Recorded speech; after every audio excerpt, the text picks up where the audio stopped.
سيادة الرئيس، إن قدر مصر كان ولا يزال مرهونا دائما بقدر أمتها، وتعي مصر جيدا أن أمنها القومي جزء لا يتجزأ من الأمن القومي العربي، وسعي مصر الدائم لامتلاك القوة يأتي من رغبتها في تحقيق السلام.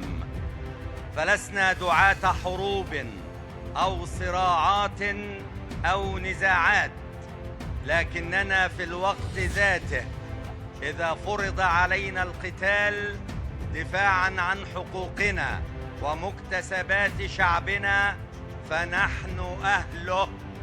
ودروس التاريخ تؤكد للقاصي والداني أن مصر وإن طال صبرها إلا أنها لا يمكن أبداً أن تفرط في حق من حقوقها.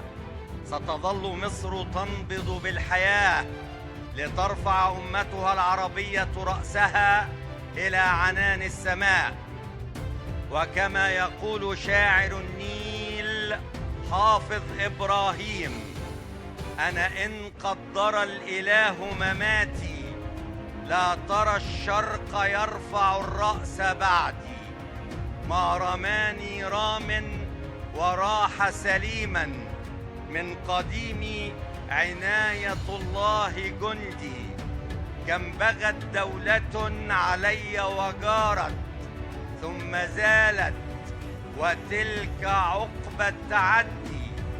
أمن العدل أنهم يردون الماء صفوا، وأن يقدر وردي لا والله لن يقدر وردي.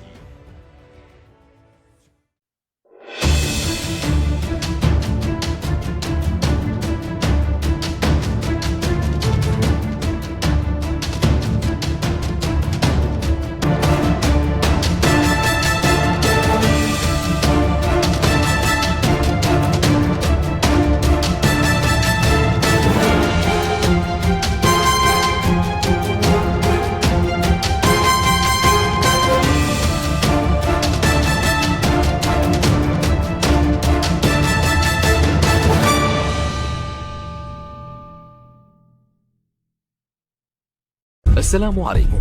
لا تنسوا الاعجاب بالفيديو والاشتراك في القناة تشجيعا لنا لنستمر بنشر المزيد إن شاء الله.